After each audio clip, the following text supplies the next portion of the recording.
আসসালামু আলাইকুম। আজকে রান্নার মধ্যে আছে পাঙ্কাশ মাছ ভাজা। পাঙ্কাশ মাছ ভাজলাম 2 পিস।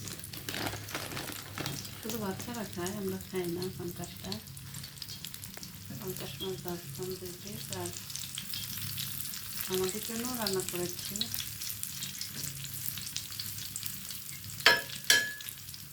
আমি আগে একদমই খেতে পারতাম না পাঙ্কাশটা, তাও এখন মাঝে মধ্যে একটু বাচ্চাদের সাথে খেতে খেতে একটু শিখেছি খাওয়াটা। আর রান্না হয়েছে আমাদের জন্য পাবদা মাছ ভুনা। এটা অবশ্য দুপুরে করে রেখেছিলাম, এখন তো রাত্র।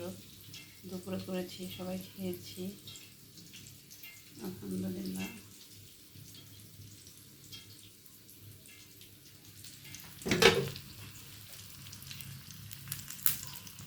আমি একটু বেশি কড়া মাছ ভাজা পছন্দ করি, মশমশা করে।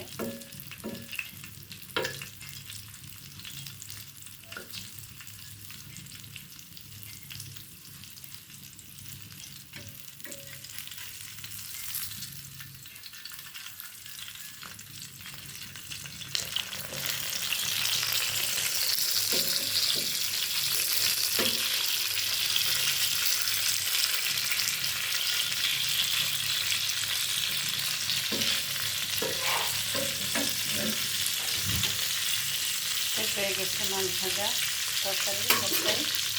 এখন ফিনিশ রান্না। মরিচটা একটু ভাজা হলে